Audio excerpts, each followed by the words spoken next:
year. Are you recording? Man, well, when did we start the podcast? That was back in 2020. Yeah.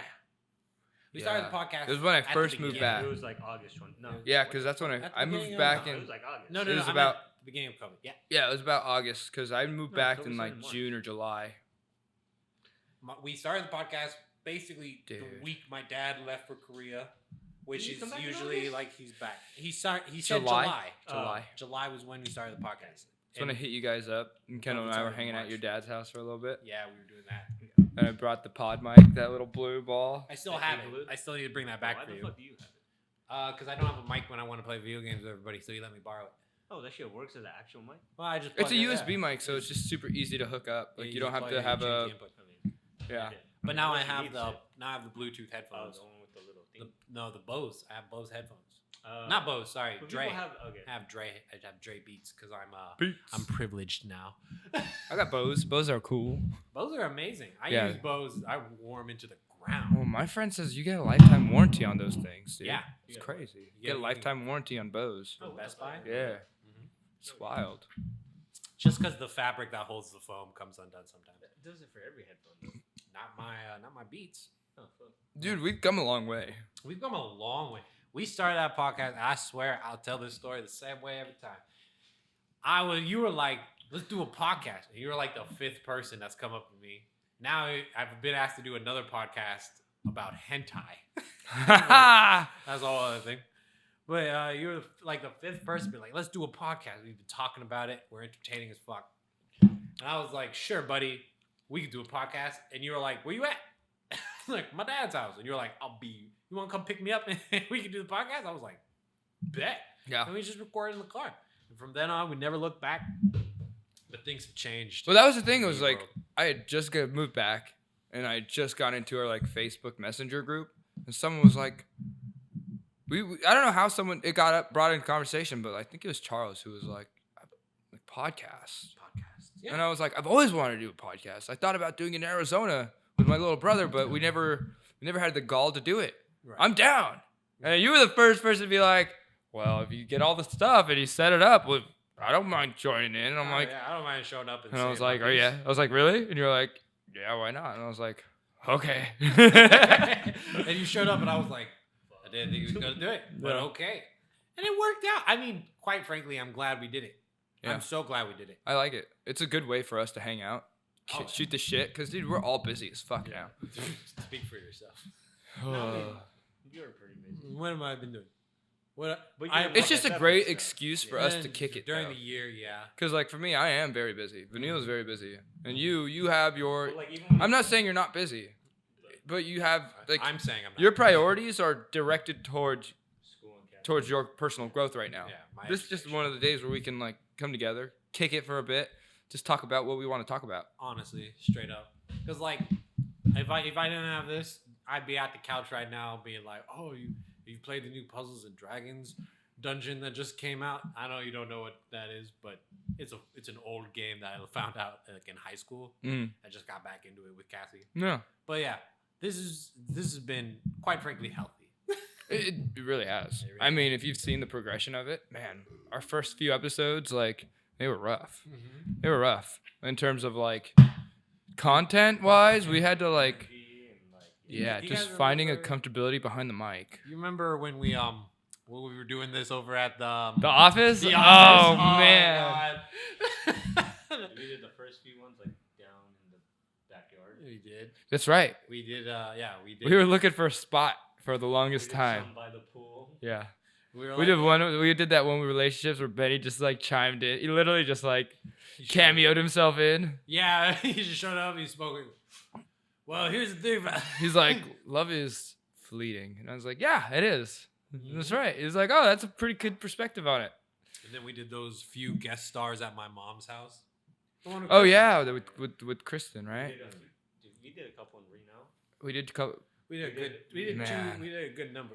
There was one in Reno where I just was no. I just... You were like, I had to throw the sunglasses. I remember I was so worried. I was like, is Steve okay? Like, what's going on? So you were just fucked. No, that's just how I am when I'm fucking high. Like, I'm just like, everything in my brain, I'm having the conversation in my head, and I just can't articulate. I'm just like, oh. trip to SAC to do We did. That's right. We did one in the SAC. 4-way with Zach, with Charles and Zach. Yeah, we've right. gone a long way with this podcast over the years. Yeah. But that's not what we're here to talk about today. Kind of is, kind of not. I want to know about your 2022 experience. My 2022. How would you? Okay, first I want to hear it from everybody here. 2022 on a scale of 1 to 10. I'll put it like a 7.5, 8. 7.5. Mine is a meme. Mine is they had us in the first half. I'm Okay. not gonna lie. Yeah. That's literally how my 2022 went. Like the first half of my 2022 was the roughest kind of start to a year in terms of. I mean, again, we talked about this off. I have to like literally recap it like 7 years ago. Yeah. But like just 2022 alone, like there was a lot of good progression going. Mhm. But I took a hard hit in February, like just Yeah. work wise. Mhm.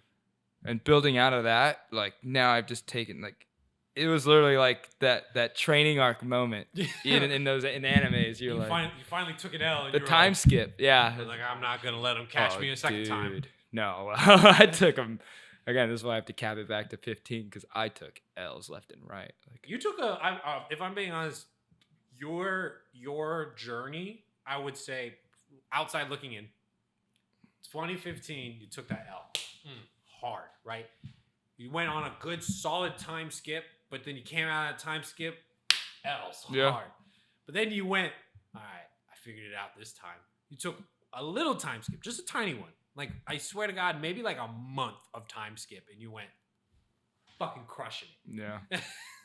Because, like, well, you can explain it better than me. So like in 2015, that was our college divergence. Mhm. And I had this fork in the road where I could go to Long Beach or I can go to Dan's and play soccer. And I chose soccer. And I thought that was going to work out. And it didn't because I got into a relationship that kind of turned everything into a tornado. I 100% agree with that. That relationship really tore you down. It did. Cannot comment on that relationship. I'm allowed to.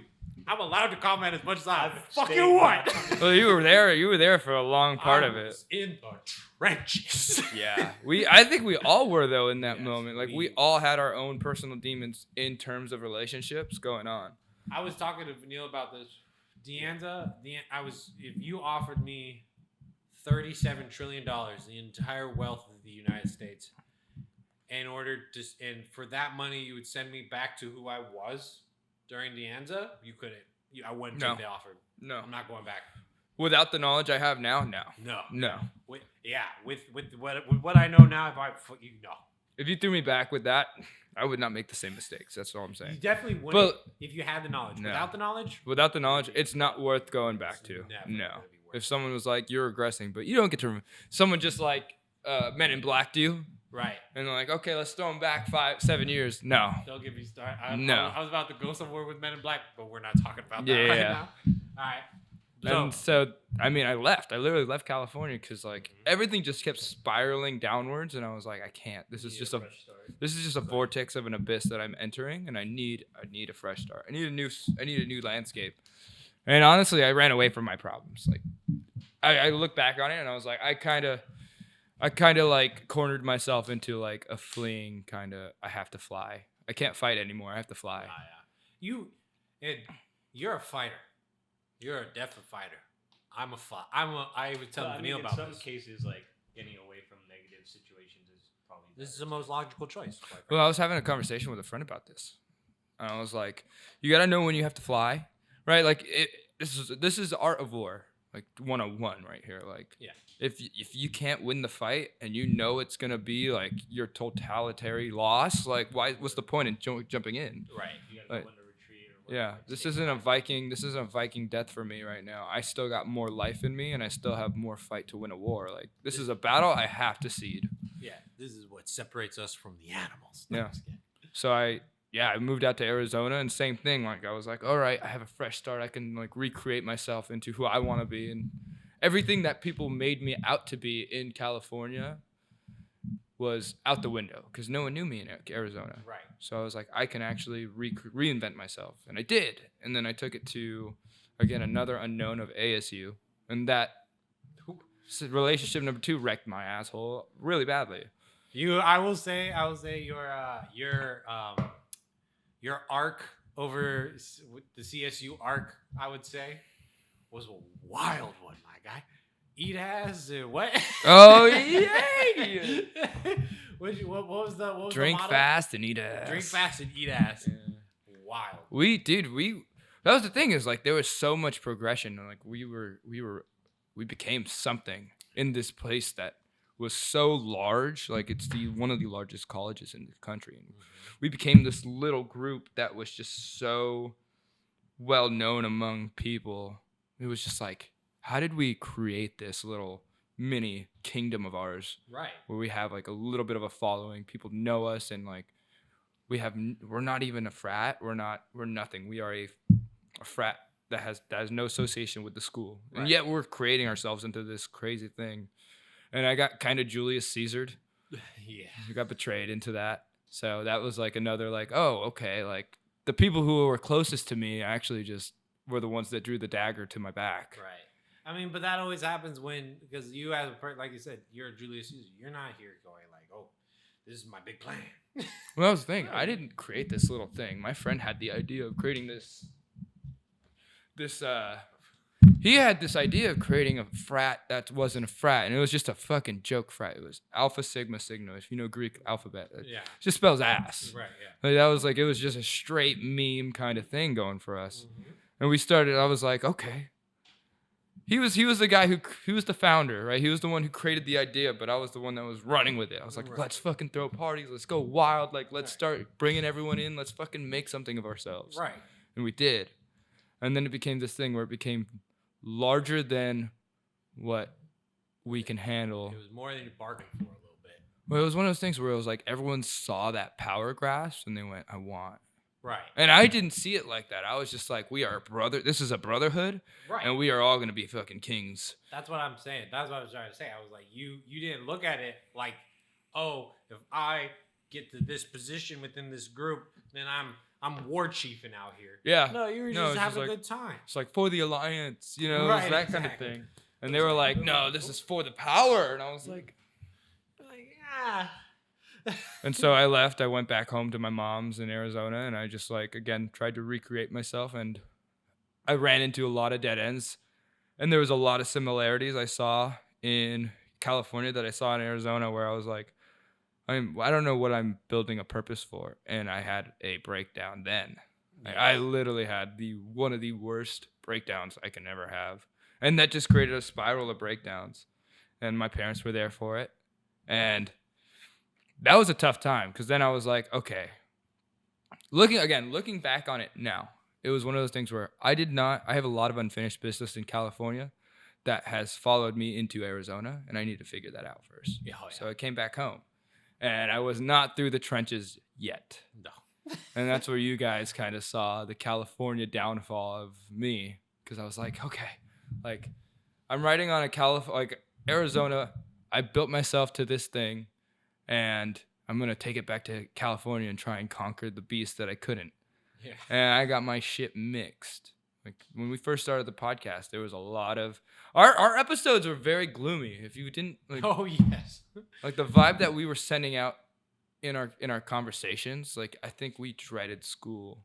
That was the easiest way. Like we'd get into a topic, but before we got into the topic, we'd be like, fuck school, fuck all this responsibility, like life is just throwing a bunch of shit at me right now, some horse shit, man. Yeah. And that was like the vibe that we kept putting out. And then like it was spring. Spring is when we kind of like, well, I was just like, we need to snap out of it. Like we are hypnotized into this like victim, oh woe is me kind of vibe. Like life is gonna keep throwing shit at us. I'm 100. Like if you ask me, right, when I look back at when we were back over at the, what do we call it, the office? Yeah. The office. I have two snapshots, right? One snapshot is of you and me sitting on the nice comfy chairs, Yeah. just utterly ragging on the utter shit we had to deal with. Just and here's my thing with that, right? I had finally transferred. It was in my mind, I was like, this was supposed to be the goal. I was at the ends, and my only goal was transfer, and I finally did it. It was supposed to be, yes, I achieved the one thing I've been Like, going after you're for years. like you have hit your first awakening, Right. and it was not what we No, expected. I just my mind is just a picture of you and me. That snapshot is just a picture of you and me. It's dark outside, maybe rainy, and it's gloomy. It was as fuck. always gloomy, man. It's It was gloomy as fuck. But then that spring, like you said, that's why I just like literally holy light shining down on you and me going like time for change. yeah. Well, it was just like one of those things where we just had all these bags that we were carrying, and we were just like, I don't want this baggage anymore. Ah. Let's start anew. Let's go. Yep, that's exactly because you go like Well, like then my grandma passed away, and I was like, I remember. no, life just wants to keep throwing more shit at me, and I hit another. Rains, it pours, right?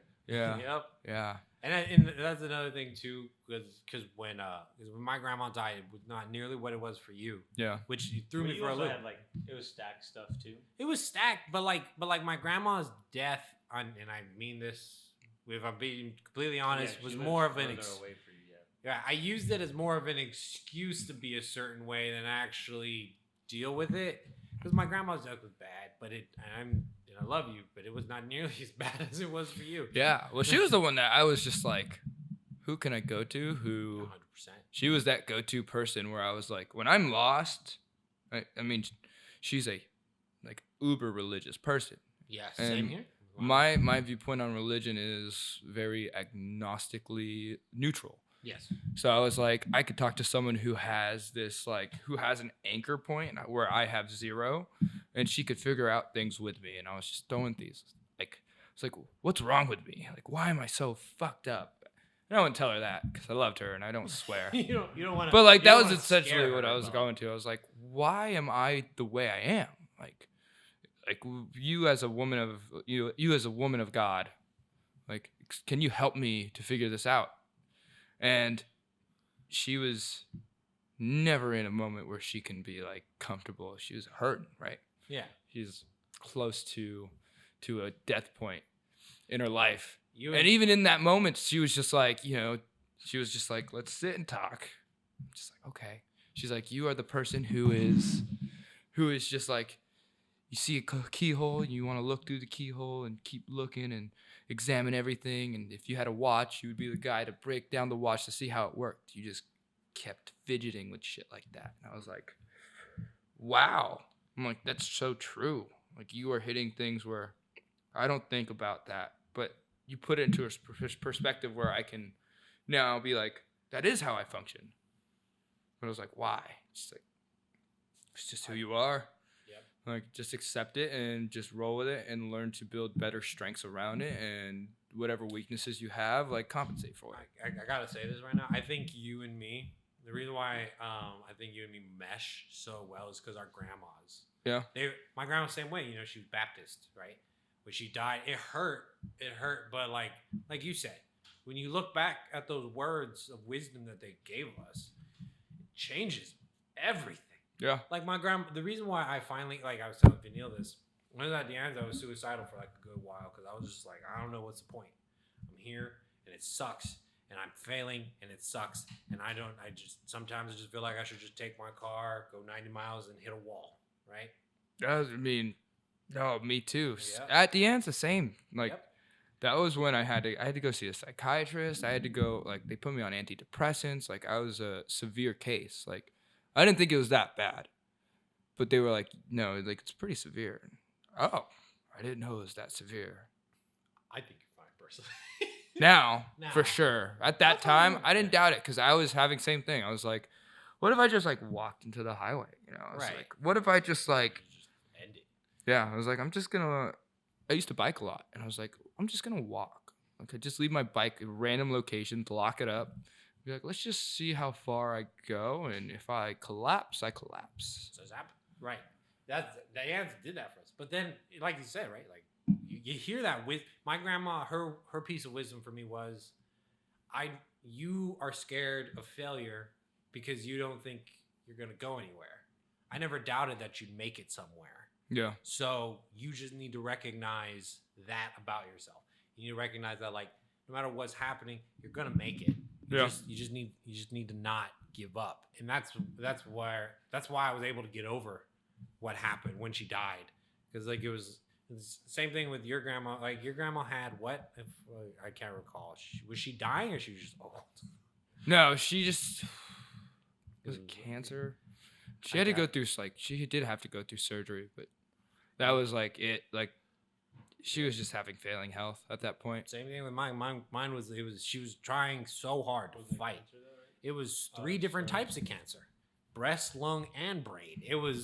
And she was fighting it, and eventually she finally it just was too much. Right? Yeah. She died.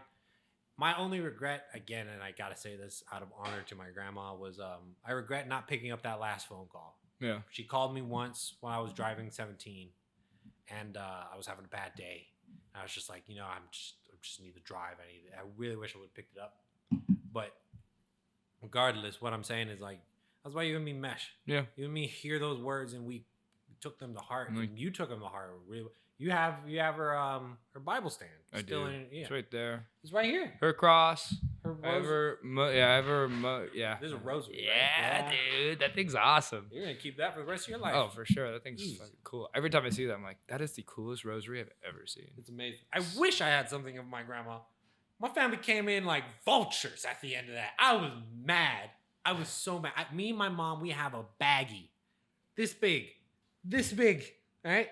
A baggie of just tiny little knickknacks we were able to grab before she lost. And then the bitch stole her necklace. I gave this bitch my good luck charm. It was the last thing I had of her. And I was wearing a necklace all the time. And I let someone borrow it for good luck. She took that. She dropped out of our high school, transferred to a new high school, and I never got it back. Fuck that bitch. Yeah, my But I digress. same thing. I have a necklace too. My dad's trying to fix it right now because it's an Italian. From what he was telling me, it's like a symbol of good luck. And I was like, oh, I want to wear it. First time I wear it fell off, and I was like, oh, that's a bad sign. He's like, we'll fix it. Don't worry. Like we're gonna fix it. Was it. it wrong though? Like they gave you a warning there. It was like shit's gonna be bad right now. You're not wrong. You can wear this all you want. It's gonna be rough. You're not ready for the good luck yet. Don't use it now. Right. You're gonna use its powers up. Right, like you repair it, put the work in. Yeah. When You're not ready for it yet. It's kind of like a symbolic thing, right? Like you're gonna fix it, and it's gonna be like now, wearing it now is never gonna break. Yeah. You're gonna be like, it's because I'm good in a good place. but yeah. So you want to continue where you left off? Yeah, man. I mean, again, that was like, so before that was when I had my first California breakdown where you guys were there, and I was like, I'm running away. You were like, I can't. I'm running away. Yep. I was like, I gotta go back to Arizona. Like, I can't handle this right now. Like, again, I see it as like a beast or demons or some shit like that, or I see something bigger than what it is. Yep. And I was like, I can't handle it right now. Like, I need to get out of here. Like, I'm not ready for this. And everything was trying to stop me, and everyone was very supportive. Everyone was very supportive in that. They were like, hey, you gotta do what you gotta do. So everything in nature was just like, you don't get to tough run it this out. time. You know you got to fight this time. Right. Like, you're done running away. You can't run away any further. Like, fight. And I was like, okay. And then when she passed away, I did another thing where I was like, I need to go to the ocean. I just need to see the beach. Yeah. And I went on that. You guys know this, no? I walked all the way to Santa Cruz. I don't think we know about the Santa Cruz one. We know that one where you were walking and you got picked up by. I remember the one you were walking and you kept walking on the freeway and the police picked you up. That's the Santa Cruz thing. Okay. So yeah, this was after she died, and me and my dad got into a huge argument. We were just like, we were not having a good. It was a rough moment between us for sure, and I was like, no, fuck this. I just exploded on everybody. I was just like, no, fuck all this. This is some horseshit. This is bullshit. Like the most rage you'll ever see come out of me, like, was out. Like that berserker no return mode like hit, and I was like, I need to go to the ocean. Like that's like my calming place. Like I'm in one with nature. Like I could see the oceans. It's a calming, soothing sound to my ears. Like I need to be there. And so I jumped in my car, and for out of nowhere, like no reason, my car was working perfectly all the way up until that moment. I turned the key and just like, nope, you're not driving anywhere. You're not going anywhere. And I think honestly though that, I was raised to be very aware of signs. Yeah. For signs sure. Of the universe, Well, me too. And I was like, fuck that sign. I'm walking to the, like, if the car's not going to get me there, I'm going to get me there. And I walked. I just literally, like, I walked down I walked down Camden, and there's that 17 turn off, and I just like, I guess I'm walking 17. Yep. And I just threw my fucking headphones on, just was listening to whatever song was just like trying to guide me there, and I just kept walking. Pulled over, like these cops pulled me over, and they were like, "Where are you going?" And I was like, "Arizona," and they're like, "What?" I'm like, "I'm going to," and I like, You're like, I knew listen. the game plan in my head. My game plan was clear as day. I was like, I gotta go to Santa Cruz, and I'm gonna walk south on 1 all the way to San Diego, and then cut east, and then I'll be in Arizona You're gonna eventually. Forrest Gump this shit. And they're like, "Where do you live? You have an ID?" And I did, but I didn't want to tell them that. I was like, Right. "No, I don't got shit on me, man. This is my backpack. I got my Bible in hand, and I got my grandmother's rosary around my neck. Like, I'm What's off. happening? I'm on my vision quest right now." I'm on my journey. And they were like, "Okay." And they're like, "Get in the car." And I'm like, "Fuck." Yeah, honestly, that was the moment I was like, I don't know where they're taking me. They could be taking me to the next, like their nearest station. Like, I don't know where I'm gonna end up. And they just like, I just remember they just drove super fucking fast through 17, and they just like got me to the nearest exit, which was like was Scotts Valley. Scotts Valley. They just like, "Here, if we see you on the highway again, we're gonna have to take you in." I was like, "All right," and I just mapped back roads to get to fucking Capitola. Yep. And I walked the rest of the way. I think they drove me like maybe like 5 miles. I walked like 38 miles or something like that just to get to the fucking beach. Like, but like, that journey though. I know a lot of people will hear that, and when I first heard it, I was like, "Whoa, what's going on?" Dude, everyone was like, "What the fuck's wrong with you?" Right. I was like, "I Everybody had to." could, but now that I hear it again, straight up, I've been there, and you did the right thing. You did the right thing. Like, not enough people in this world accept that when shit can't be changed, sometimes you just need 20 fucking, and I always say 10. I always say 10 minutes. You need to double that shit. You need to take your time, because nobody recognizes how genuinely hard anybody has it, right? So when you took that walk, I swear to God, if I would have been there, you should have punched me. You should have knocked me the fuck out, because I would have tried to take you home. And you didn't need to be Well, I went radio silent for a second, dude. I just like had my music on, like anybody who called or didn't answer. And then like I left at like 9 p.m. I got to Santa Cruz right before sunrise, and then I hung out in Capitola for like 4 or 5 hours before I started getting those clarity moments where I was like, I just felt so defeated. And I like walked into this coffee shop that was on in Capitola, and I was just like, I just want a hot chocolate. And they just treated me so nice. Like, they were just like, he's hurting. Like we're going to take care of him. Let him rest up right now. You were down on your luck at that point. Yeah. And I called my dad, and I was like, I'm in Capitola. Come get me. Yeah. And he stopped everything he was doing, came up to Capitola to come get me.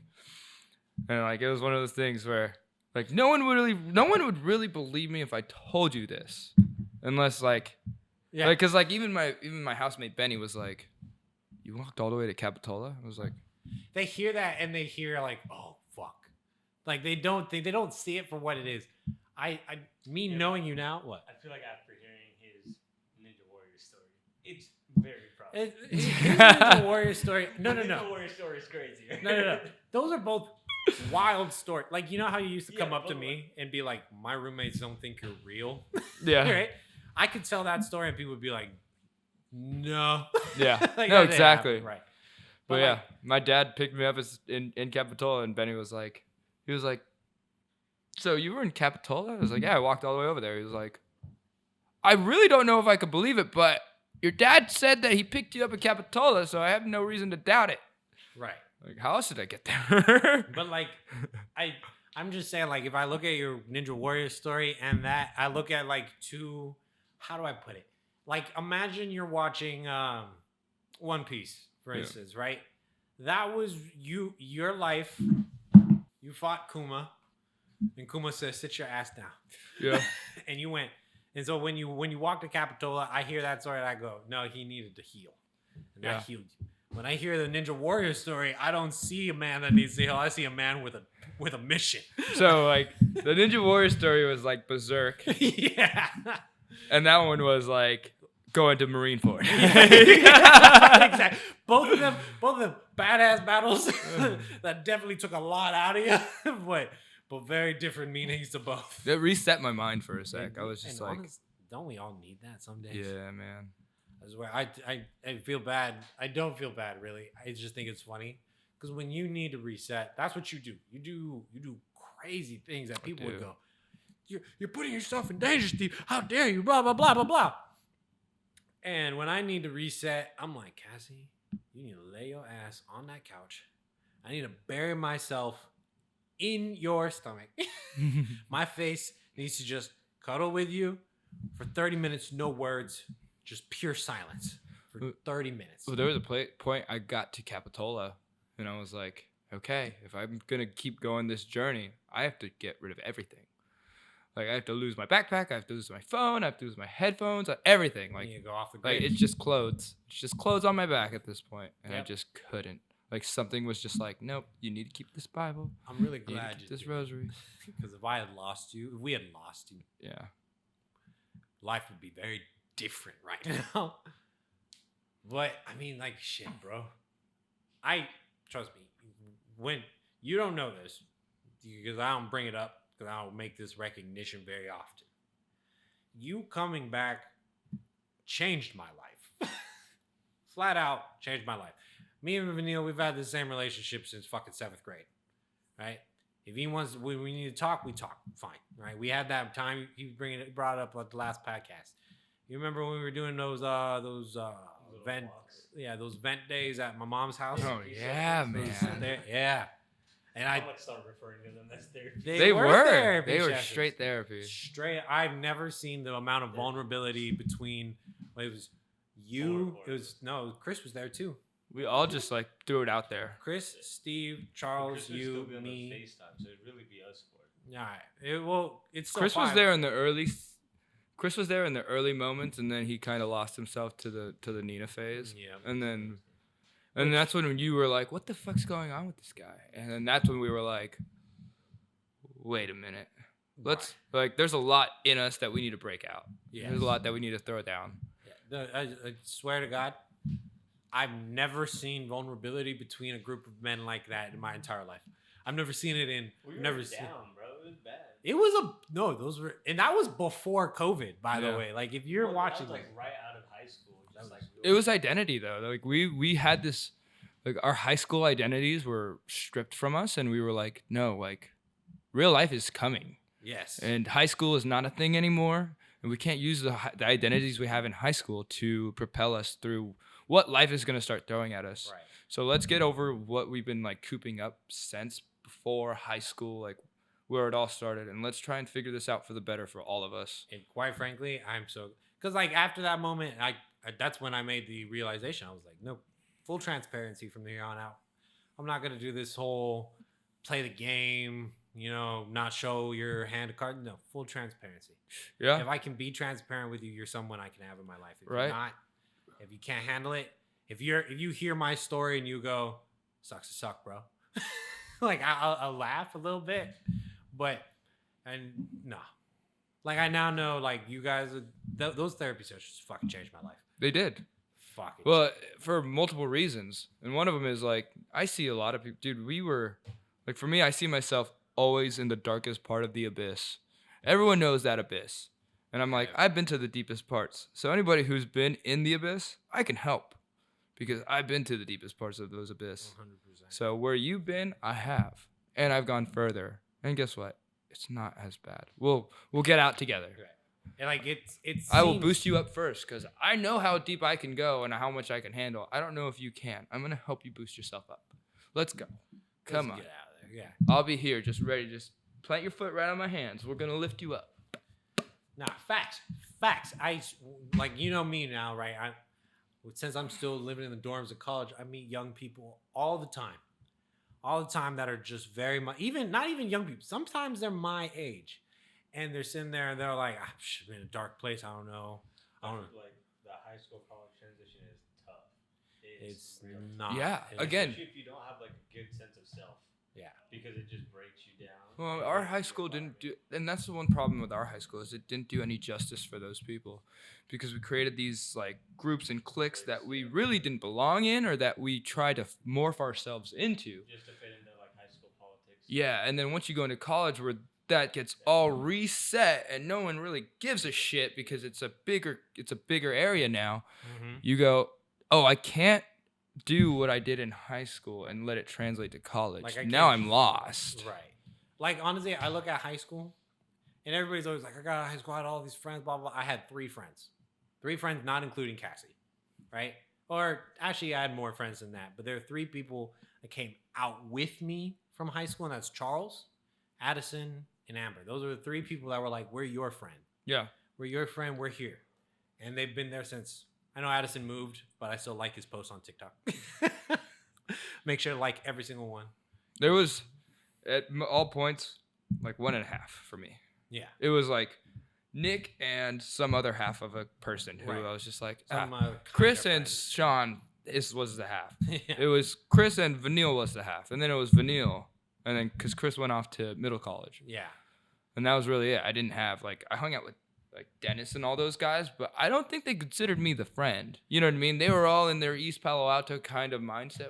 We're in the same area and we know each other and we can hang out with each other in EPA. And I was the outsider looking in kind of thing. Right. But like they still went on the same journey all of us went on. You know what I mean? Like look, I don't know much about Dennis, right? Man, I don't know what he's up to. Right. Either. But like the last thing I heard about Dennis, he was right where we were. We were all going through the trenches. He was too. He just didn't react to it the same way we did. We found each other and we said, we held hands basically. No. We latched on. We were like, let's value our friendship from now, because this is constant. This is here. This isn't going anywhere. Well, it's one of those Right. things where it's like when you hold hands and like one person's sticking down, our hands are still locked. Yeah. It's like, okay, now I'm leaning this way. Let's start fucking pulling that weight back up. Let's Exactly. get him back up to his feet. Come on. Right. And I don't know if everybody had that coming out of high school. I know think it's a lot of people did. yeah, a lot of you said didn't or did? Did it. Didn't. Yeah, a lot of people didn't. Yeah, like our friendship, I guess, like It at was least we've all real. been- It was It real. was real, and we've been around for a while. Some people like you just have people fall off. Right. Like I'll always be sad that me and Sean aren't friends anymore. But that was a choice I had to make. That was a very different situation. But he was there for me in a lot of People only things. meant to go so far. in You your know? life. Yeah. It was one of those things though. It's like we outgrew a lot of people because of that, because of the bond that we all kind of encompassed around ourselves. Like we were just growing too fast for a lot of people to hang on to. Yep. People wanted to still party and do that thing, and like we found a happy balance of being like we can party without losing our sanities in doing so. And that's exactly it, right?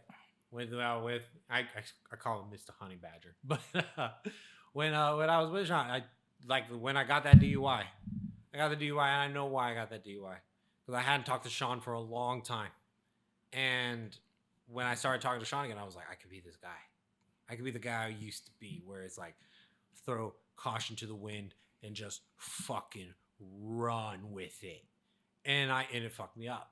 Yeah. I haven't driven drunk since my DUI. And before I started hanging out with Sean, I never drove drunk. Started hanging out with Sean again, and I was like, I can drive home. Well, we tried to be your conscience on that one too. You tried. Because we were there we weren't there for where it happened, but we were hanging out when you were going through it, and we were like, hey, like make better decisions, like we were really abrasive against you, but in a better way. You know, we were like, you could do better. Like, you know, you're better than this. Like, Right. I know you like him. Because I know me and Vino were on you on this. We're like, we know you like him. We know he's a friend of yours. But at the same time, like, what benefit is he giving you at this point? Right. Like, I was just like, I told Cassie, I could be my worst self. And that's what you were worked out. telling us. Yeah. And we're like, why would you want to? Right. I was talking to Vanille about this last time, right? Vanille was the only one who came up to me and was like, we need to talk. And I was like, about what? And he was like, let me meet you face to face. We'll have to talk. He was like, Kendall, we're just worried about your weed. We're worried about your weed. And I was like, and honestly, I'll never admit it. I'll never truly admit it. I needed to hear it. I needed it because when I started smoking weed, right, I wasn't who I am now. I was this fuck kid. I was just like, you know what I'm gonna do? I'm gonna get fucking stoned Yeah. and listen to Gorillas for the next 3 hours. right? Vanilla's always been an anchor. He has. Have you been. noticed that? Yeah. And even at the end, he was like, I'm not hanging out with you guys right now because you guys are all doing this shit and I need to be somewhere. And we're like, that always stuck with me. I was like, as much as I was in the little, like, in the mess that we were making, I was like, fuck, dude, Vanilla is projecting himself and propelling himself to this high caliber. Every time he was like, yeah, dude, I'm already out of the ends. I'm going to Berkeley. I'm like, dude, I've been failing my classes. Right. I was like, what? How the fuck did you? I was so mad. I was, well, not mad, but I was like, what the fuck did you? I was dissecting it. I was like, what Yeah. classes did you take? What do those courses cover in terms of your transfer credits? What was this and blah blah blah? And he was like, no, Kendall, stop. I took classes. Yeah. I passed those classes. Yeah. I'm transferring. I sat at the answer for 4 years. You know, I could have transferred out year 3. Well, that was I the could have thing transferred too. out a Is whole year like, earlier. it wasn't even a thing of like him. He was very humble about it. He was just like, I'm just fucking putting my head down and I'm just working. I'm like, oh shit. And I'm like, is that all you're doing? He's like, no, I still do karate and I'm still tricking and I'm still doing all this shit. I'm like, God damn, dude. Like, Right. I ain't doing shit right now. Like, it was one of those things where I was like, kind of like pulling me away from my bad habits. I was like, no, I want to be around this more. Like, I like this kind of fucking attitude he's throwing in. Like, it's real. And he's just fucking trying to get where he's trying to get to. Like, nothing's going to stop him. He's still going to kick it with the homies every now and then. He found a proper balance. And I was Straight like, up. I need that. I know when he came at me about my weed, right? I look back at that. I've never been that guy again, unless you guys have noticed it. Because like who I was before he came at me, I was like, oh no, I'm just gonna be stoned all day and completely useless, just completely useless. Couldn't think, couldn't do anything. I was just useless to the world. And then he came at me. I say came at me. He had a conversation with me. He had a conversation. Well, I mean, like at that time, I think like 3 or 4 people voiced like, because I still wasn't around like hella. Like it's not like I was hanging out with you, visibly seeing you smoke. So it's not like it was coming like. Sometimes That's the thing, though, by Vanilla, is like but- your physical presence wasn't as necessary as your voice of reason was. Yeah. Like, and this is I was just about to touch on this in a sense.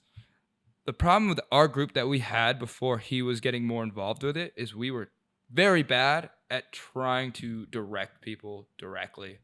We were like it happened with Chris, and that's why like we were every one of us knew. Every one of us, Chris, this is a bad idea. Like, but we were too pussies to really say like, Chris, what are you doing? Right. He was the guy that was just like, nah, like rip the Band-Aid off.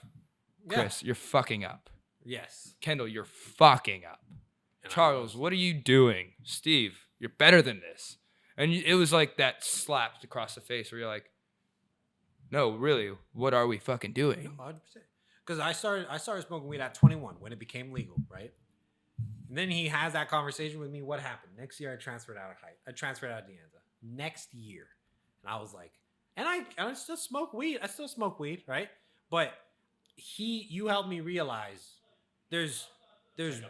there's a The balance. moderation, yeah. I can't be fucked out of my mind 5 out of 7 days a week and still go, what's wrong with my life? Yeah. Just like keep the main thing the main thing. Right. Yeah. Keep your goal in sight. Yeah.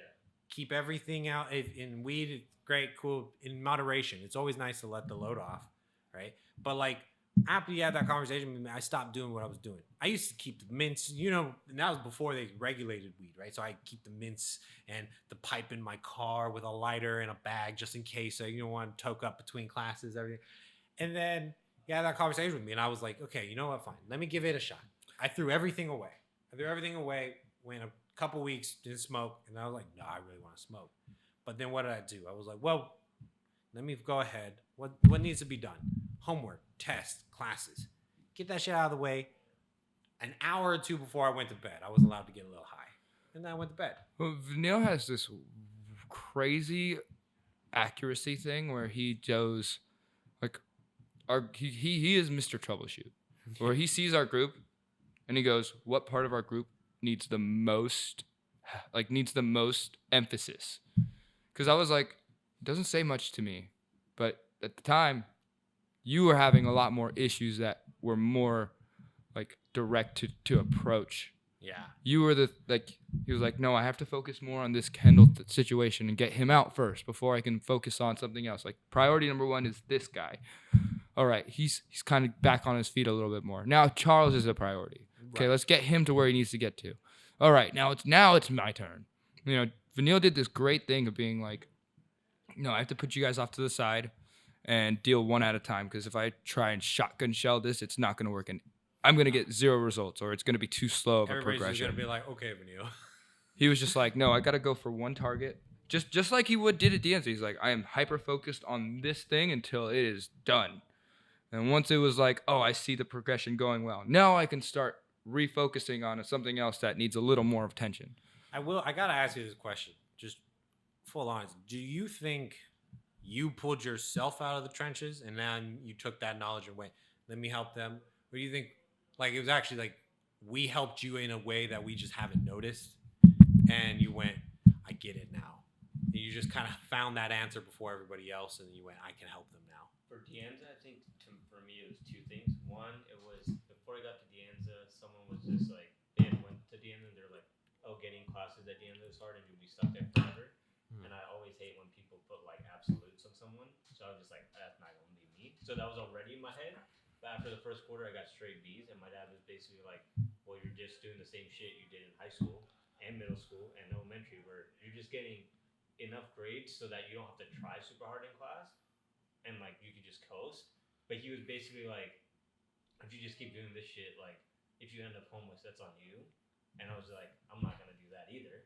So just those two things that drove me specifically at Dianza, and I was like, I just gotta get the fuck out of here. But what I mean is like when you were helping us out, you kind of had at that point achieved a level of like awareness about life itself, where it's just like you didn't look at problems and go like, oh my God, these are problems, we need to fix them. You went, no, I see the issue. This is what's wrong. And you would bring that up and we'd go, oh, you're totally right. I don't know where you learned that along the line. Because it took me a long time to recognize when somebody's having a genuine issue that needs to be fixed, and to how to approach someone in a way where they can hear my words and not go, oh, he's just fucking judging me. Well, that second part, I don't know if I still, because I just say things how I feel. But I think the first part, recognizing problems, probably just like we talked about a few weeks ago, just like when I was younger, just seeing a bunch of shit around me. Yep. So I just grew up a little bit faster, I guess. Yeah. Like that sense, not like the school sense or whatever. I think. And then like the aspect of like helping other people, I've always felt like if I get to some level, I've always wanted to like lift other people up. There's no point in like not sharing information. That's fair. I mean, this is where my mindset came to something similar in that regard. Was I have a lot of eyes on me. Yeah. And it's one of those things where I'm like, there's nothing I can do to get these people's. I mean, unless I just tank and really disappoint everybody and not get to where I'm going, the eyes will not stop watching. And it's one of those things where I'm like, if people are watching me, I want to watch them see me grow and give them that motivation that they can also reach that level. So I can't stop. That's interesting. I can't stop what I'm doing, because the moment I do, the moment I give in, the moment I lapse, the moment I relapse is the moment where I'm like, no, people are going to see that and they're going to start losing hope. Not just in me, but maybe in themselves. No, 100%. So I can't stop, because if I do, like, what are people going to believe?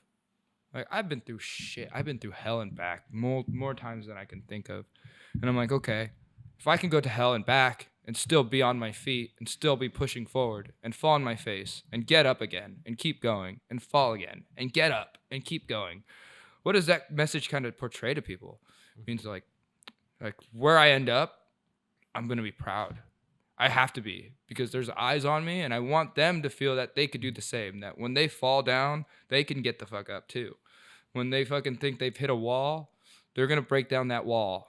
It might not be an easy wall to break down. I've had a lot of walls where I've just been like, oh my God, this thing's impossible. And now I'm here and I'm like, looking back on it, I was like, that thing I thought was impossible, fucking dust in the wind now. 100%. I will be real with both of you. I complain a lot. I'll always complain. I'm never going to stop. But when you guys were coming at me in the beginning of the podcast, when you guys were like, Kendall, listen, we see you. I I complained when you said it because I was like, everybody's always like, Kendall, you have potential, blah blah blah blah blah. Nah. When I came into my full being, the person I am today, because we started doing this, and I went, I don't think it's really about the whole, like, before I was doing it purely out of like, I can't end up homeless. Yeah. I can't end up homeless. I can't do it. You guys gave it. You're like, no, that's not even an option for you. If you fail, we'll pick you up. If you need us, we'll be there. I was like, all right, that's fair. And then it became like, it was clear at that point. It was like, actually, just do it. Yeah. Just do it. Just don't give up. That's why I'm still. How many people drop out of a computer science major per semester? I know at least. Oh, dude. Right. 3 of the friends in my Arizona group all switched from computer engineering to CS or to like IT or to something else. Because it got hard, right? We started this podcast, and I was thinking about it too for a long time. I mean, I told you, right? My mom was like, "Yeah, I think you might have actually picked the wrong major for yourself." Bit off more than you could chew. Right. And then I started the podcast, and somewhere between starting the podcast and I want to say 2020, you guys gave me some advice, and I was just like, you know what? You're right. Stop freaking out about worst case or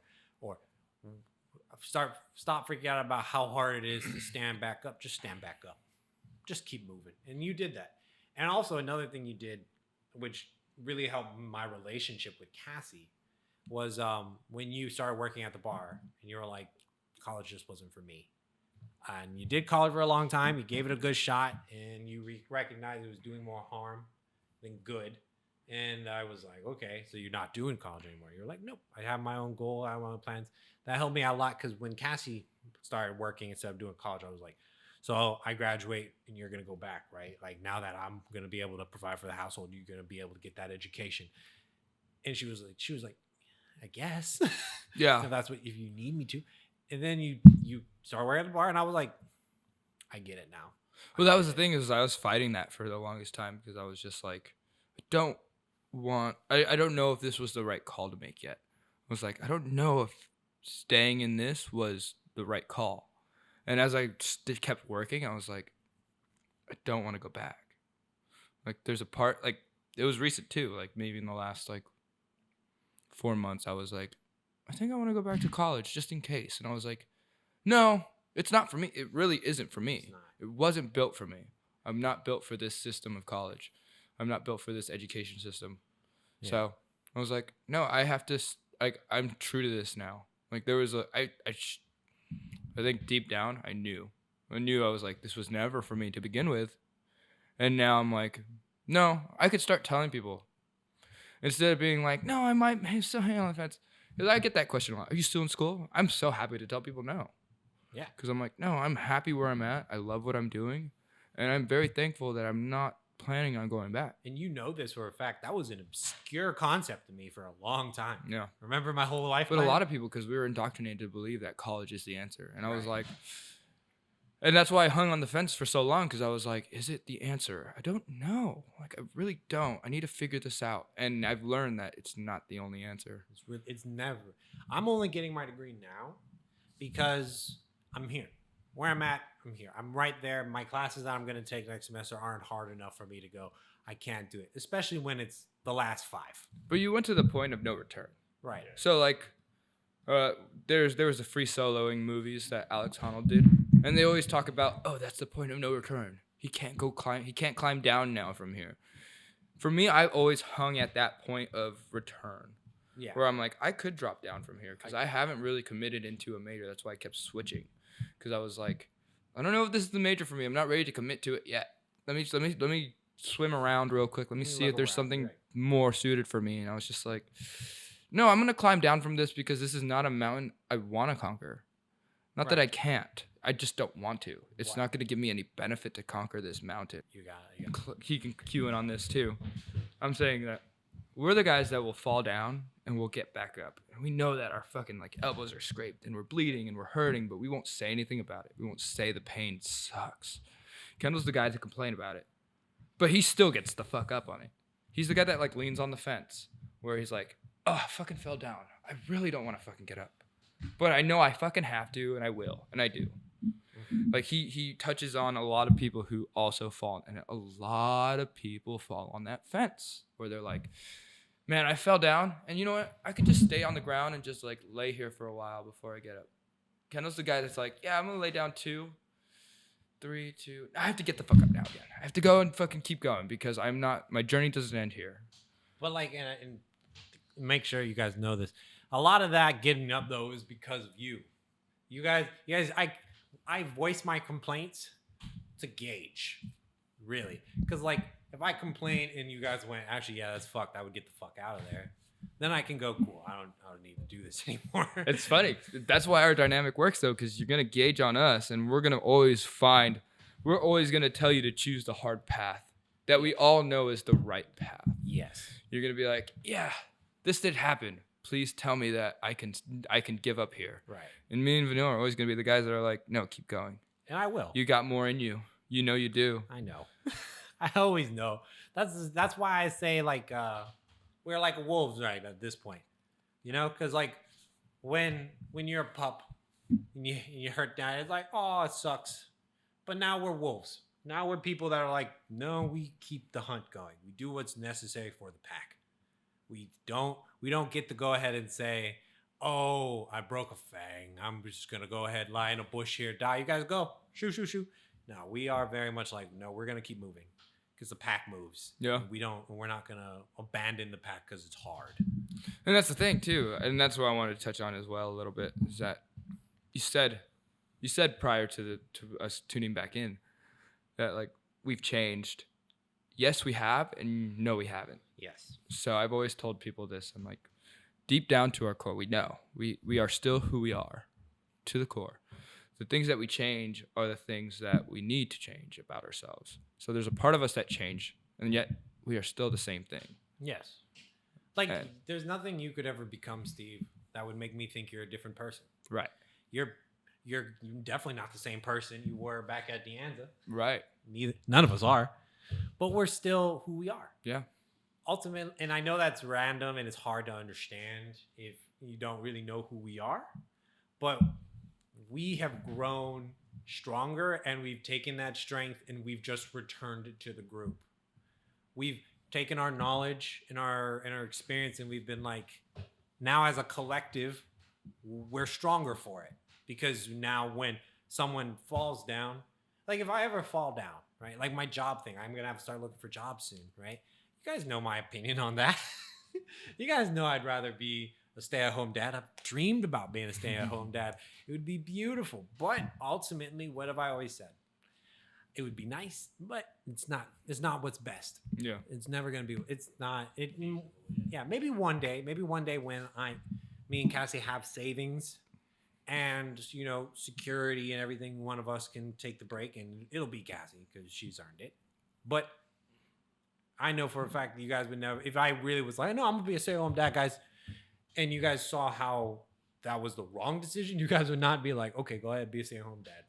You guys would be like, are you sure that's the right choice? And I'd be like, you're right, because I know what you're seeing.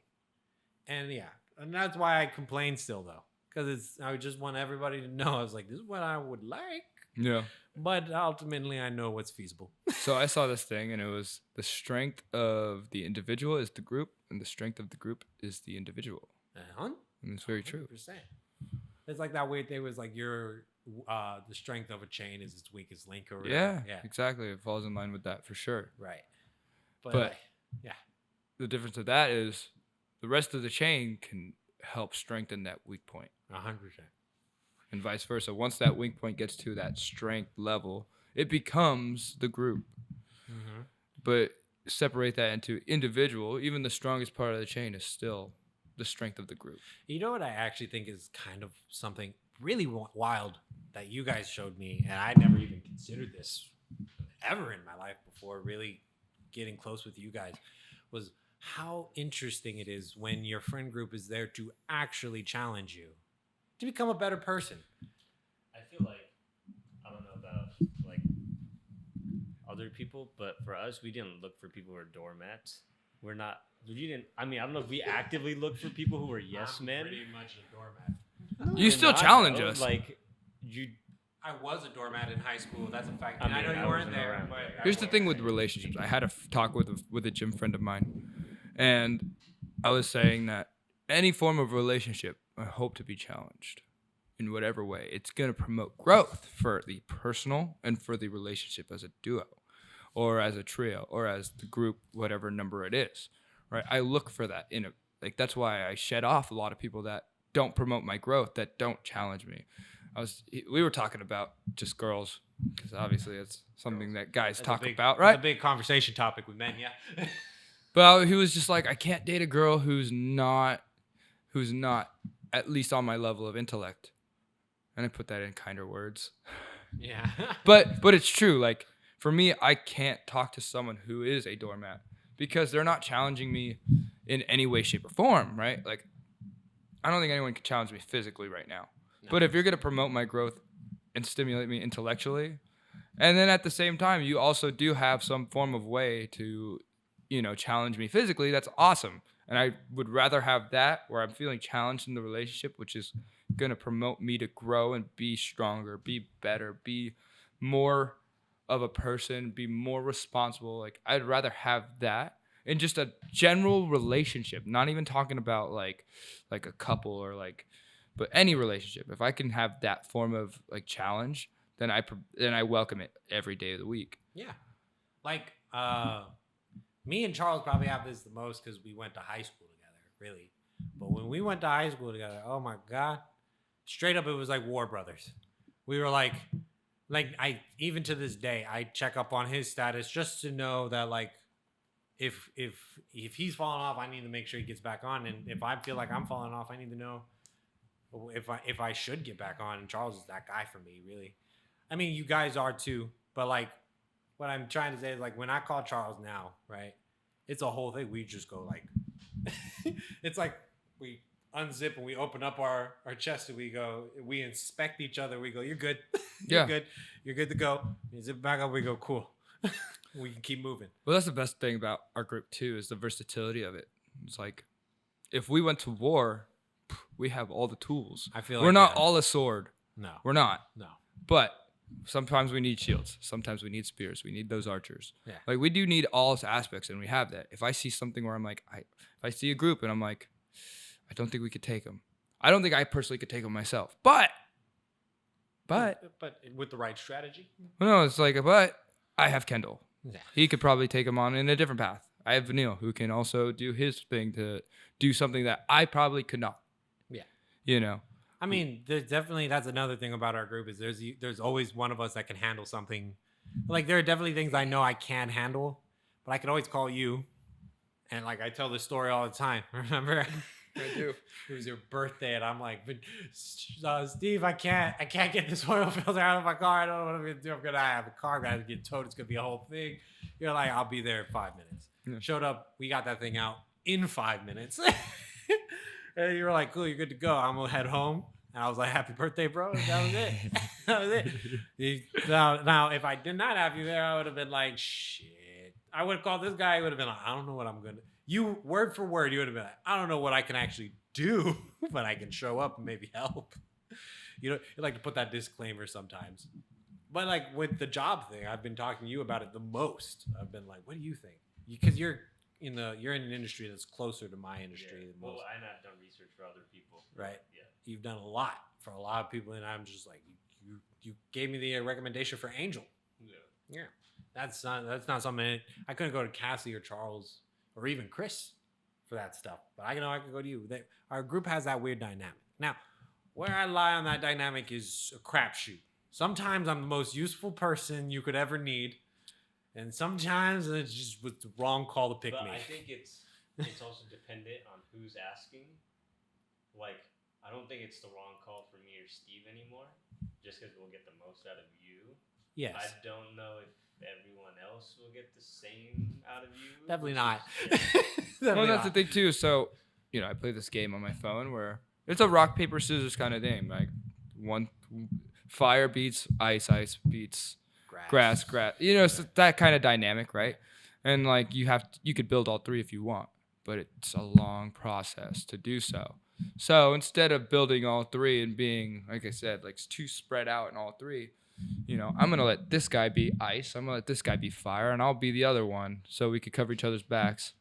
And we'll be strong in those aspects. So that's our greatest strength. So when I need someone with ice, I'm just going to call on my ice guy. Now, until I build my own ice up. Now I'm diverse in all three. That's how we go. Like, I don't think all of us went, let's all be gym freaks. No. I'll be the gym freak, and I'll just fucking conquer that tutorial real quick, and you take on another task that I am not well adept in. Yeah. That way, when I call on you, it's not like something I can't do.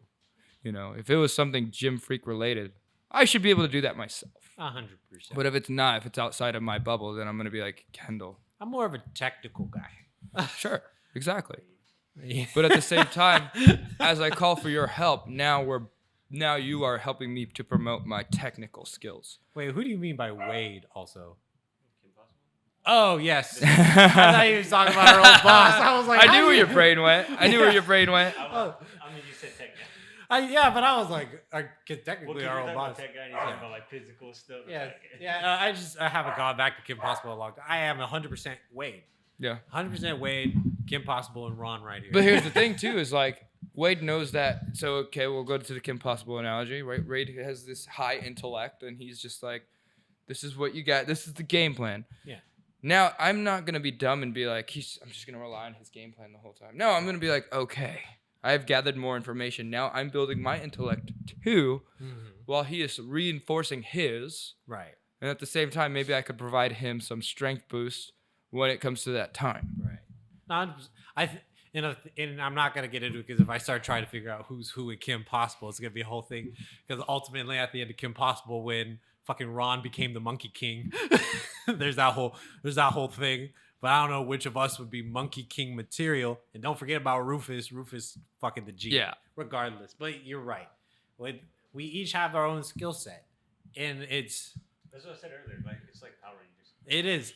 It's 100% like Power Rangers. I know I'm not Red Ranger, and I'm not trying to be Red Ranger.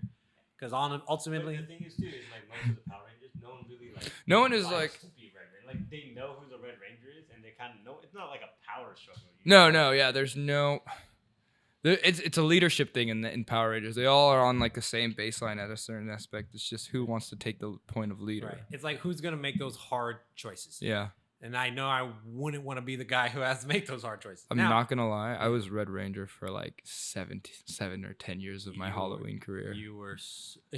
for your Halloween career? I was going to be like, you're Red Ranger Red Ranger now. was just my... Power Rangers and Spider-Man were the two big... If it wasn't Red Ranger, it was like their 6th Ranger. That was my go-to. I'll say this, from the age of 4 to about 10, every single time, if you gave me a coin and there was a fountain somewhere, that was my only wish. I was like, make me a Power Ranger. Make me a goddamn Power Ranger. No, my family has known me to be like, dude, I was just like, always. Red was just I was just so fascinated on Red for the longest time. I always wanted to be black. I wanted to be Black Ranger so bad. Anyway, sorry.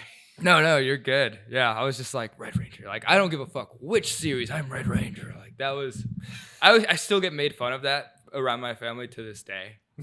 And I don't care. Like, really I just love it. That is pretty lit. I mean, like, if I was remembered by my family as the guy who wanted to be Red Ranger, as an adult now, you could run with that shit. Oh, 1,000,000%. You could. But... no, I could never be Red Ranger. Red Ranger, in my opinion, there's too much burden put on their shoulders. Look at Black Ranger from Wild Force. He was just a black guy. No, he was blue. The black guy was blue. No. So for the old Power Rangers. That's a Mighty Morphin. I'm talking, Mighty Morphin. No, but Wild Force. No, Wild Force, he was blue. Wild Force they had the orbs. They put him in the sword. Yeah, the Blue Ranger was black guy. Who was the Black Ranger then? He was like a Mexican dude. Was he? Yeah. You're totally right. I know my Power Rangers. I'll right. tell you that. I'm sure you do. That is my history. I'm not going to doubt you because I'm looking back. I know you might be right. It definitely was Mighty Morphin. Because the very first Power was Black Ranger. And the Yellow Ranger was Asian. Yep. And they did the whole racial connection to the colors thing. I'm sure that, had some issues, whatever. Oh yeah, they changed it. They took away black and I think they added pink. So we'll get into the history of Power Rangers. Mighty Morphin. For only 10 seconds. It was red. Yeah, it was red, blue, black, yellow, pink. Yes. And then they threw the Green Ranger in, and then after that, he was the White Ranger, so Green Ranger became white. Yeah. And then it went to Zeo, which the White Ranger became the new Red Ranger, and the black character, the Yellow Ranger was black. Yes. And then you have so much more super Power Ranger knowledge than I do. I thought I had decent Power Ranger knowledge. Mine's deep. Mine's deep. Mine runs deep. I've seen like every series. I think I watched up to Ninja Force. That's where they had 3. Yes. And the red one, he was like he looked Indian. Yeah. But they all lived in Hawaii, so it could have been Hawaiian. You know what I mean? Like that was the vibe. They were all surfer, like skateboard, and then the Yellow Ranger was the white guy who was just he did it all, but he was kind of a goofball kind of guy. Yeah. Yeah. I think the Power Ranger that stood out for me the most, I think it meant the most for me as a kid was what was the Power Ranger where their captain was a dog? Oh, SPD. SPD. That was it meant so much because it was like, oh, he's a black guy down on his luck. Now he's the Red Ranger. Now he's the Red Ranger, and the Blue Ranger always wanted to be the Red Ranger. But he was a white guy that was the Blue Ranger. Yeah. He was like, oh, my dad was the Red Ranger. I was supposed to have that spot. But also SPD was the only one where being the Red Ranger mattered. You know what I mean? If you look at a lot of the older Power Rangers, the Red Ranger was just always the last guy. You know what I mean? So like, we have all the other Rangers. We're just looking for the Red Ranger. So SPD was the one where, yes, they were like, no. Where was the one where they were like, you are the leader? Yes. And all the other ones, they were just like, we just kind of thought the Red Ranger was probably the leader. Right. Like if there was somebody who to solve a problem, it would be the Red Ranger. Yeah. If we combine all our minds, let's just throw it into the Red Ranger because I think he's probably the one to fix. So like that one and Mystic Force, the Red Ranger. Mystic Force was. Well, that one, his parents were like Yeah, they were. He was the Red Ranger because his anime plot armor background, back history or backstory was just that much. Like he's just like focused on him. Right. The 3 I focused on the most was the one where it ended the Zordon era, which was space. Mm-hmm. That was my favorite Red Ranger because he just had he had the blonde streaks and long hair, and none of the other Rangers did that except for Tommy. Like, he was cool. He was like, I'm doing my own thing. And all the other Rangers from Earth were like, we could help. Right. And he was like, I could do this on my own, but I guess if you guys want to help, whatever. And they'd kind of create that. And then it was the series after that, which was Lightspeed Rescue, where they were like, all right, we're going to get a firefighter, a paramedic, this rock climber chick, this guy who swims with killer orcas, and then this air pilot. Yeah. But Galaxy, at that point, it went Space Galaxy, Lightspeed, and then Time Force was probably another one where I was just like, I loved it. I fucking loved that. Those 4 series were probably my favorite. I was surprisingly obsessed with Wild Force because I was like, oh, I want to know what happened to the Red Ranger's parents. Yeah. But like, if I'm really looking at it from like a wider perspective, I was like, they really did just go, where are you from, buddy? He goes, I was raised by gorillas. Yeah, he was Tarzan. They literally was what, Tarzan? Yes. He went from Red Ranger. He went from the rainforest and he rode a boat to fucking America, and he came in and he was all like, I'm here looking for my parents. And they were like, oh, if you want to find your parents, you know what you do? You take this sword, and you take this orb, and you put it in the sword, you become the Red Ranger. And he's like, what does that mean? He goes, it means you're going to be able to do the things you need to do to find your parents. He was like, bet. And everybody, but really the rest of the Power Rangers handled that team. Like the other 4 were like, we need to fight. And he was all like, I'll fight because that's my response. Yeah, no, that was exactly it. He was the one that was just like, they were like, you could talk to animals and that's your biggest, like. That's what you bring. In this series where our Zords are all animals and little orbs. Right. Like, you have that caveat. You could talk to our Zords. Right. But everyone else here knows what the fuck they're up to. Right. They've been doing this for years. Yes. You're the Red Ranger because you could talk to the animals. Right. And also the only reason why I love that one so much is because there was one episode where they were like, oh, there were only like 8 or 9 orbs that they could really use, right? Like each one had a second backup just in case, right? Yeah. Right. They had one episode where they were like, actually, look at all these orbs that are around us. These are all the Zords that are just hiding on Earth. And I was like, oh, I can't wait for them to get to every single one. Man. And then they were like, no. They did a great job with the Zords on that one because they were, I mean, You always knew they were going to upgrade their Zords. Right. Yes. So you were like, okay. And this one was just like, no, they got a new arm now. It's a fucking giraffe. And you're like, no shit. No, now he's got a fucking elephant shield. What? Right. You're like, oh my God, he's got 2 bears on his arms. You're like, holy shit, gorilla chest. That was genuinely, that was the one Power Ranger where like Zords weren't like that weird thing where it's like, now that you have this one, you go from normal Zord to Super Mecha Zord. Yeah. Right? It was just like, no, now you have a different configuration. Yeah. Yeah. And that's kind of us. We are one big ass Zord, quite frankly. You unite us, you bring us all together. There's no problem we can't solve. Guaranteed. If us 3 sat down for a week and tried to start a business, it'd be done. Maybe more than a week. I mean, if we just really committed and it was just such a, like, if we didn't had have anything else to do. That's what I'm saying. When I mean sit down, I don't mean, all right, guys, 5:00, let's meet up at Steve's and start to work on this idea. I mean, like, we put everything else down for a week. Like Steve Jobs, Jeff Bezos in the garage every fucking waking hour. Yes. Yeah. Pounding out ideas until one worked. We could do it. Now, we've also, as adults, recognized that that's really a childhood I dream. It's not. And the reason why I haven't like tried to think about it now is because I know that we're not at that level to put that time aside yet. You're still trying to graduate. You're still trying to figure out your career. I'm still trying to promote my bar. It's not mine, but the bar that I work at. But the bar. We'll say the bar. Yeah. Like we're not at that level because like again, Jeff Bezos, he was just like, I'm going to quit this 6-figure job I have because I have this really great idea that I know is going to take off. Like we still are trying to figure that first half out. That Jeff Bezos, like, let's get into the careers that we like or that we're going to get into because he didn't hate his career. He was just like, no, he was like, there's more for me. Exactly. Right. Like we are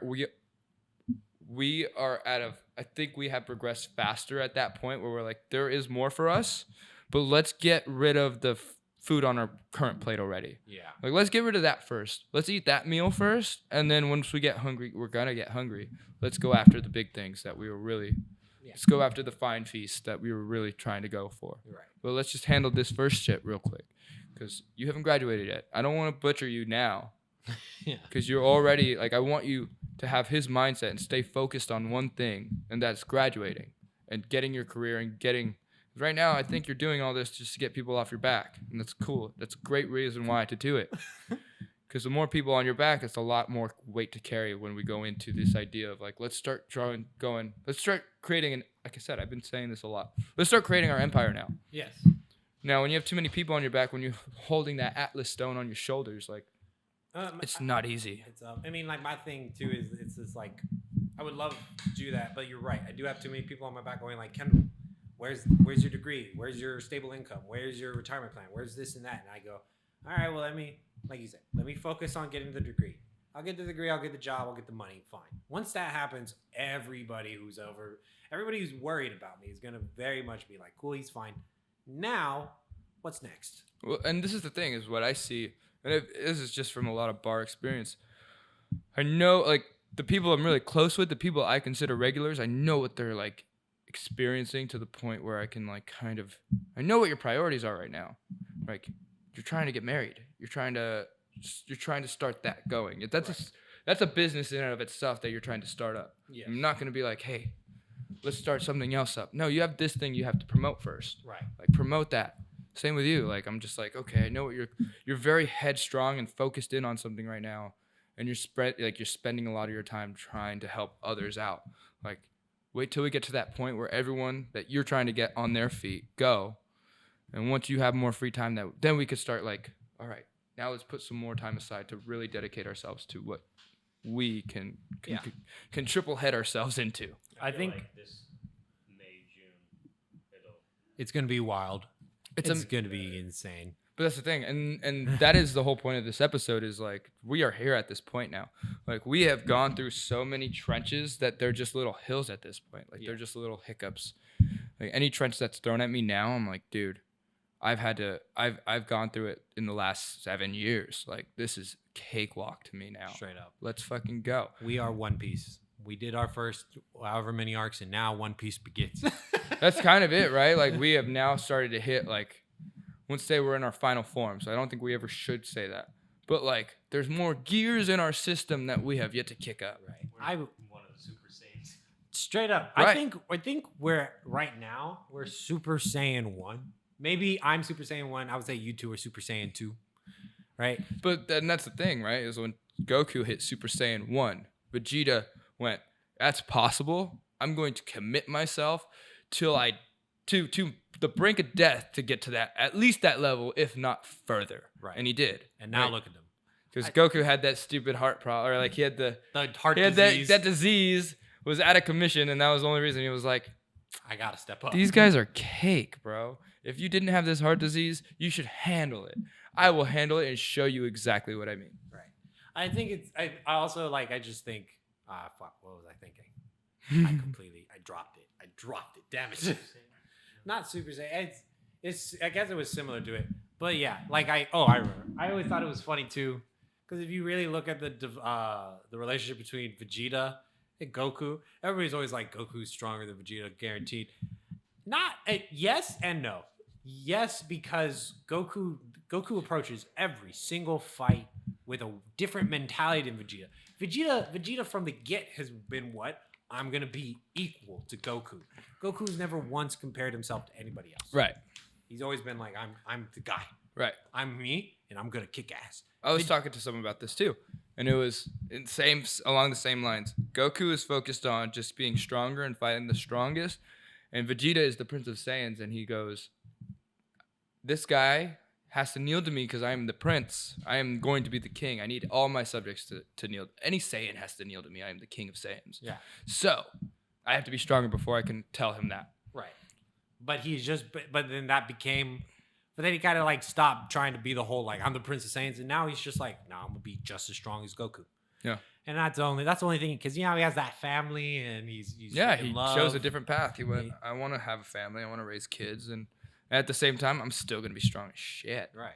And he never has faltered. Fun fact, and I had this conversation with a friend who is a very big Vegeta fan. Mm-hmm. I was like, who cares? Goku's strong. I did have that. I was like, Goku's strong. He's like, well, in a 1v1, like their record, Vegeta's the only person. Vegeta has beaten Goku. Goku has never beaten Vegeta in a through fight.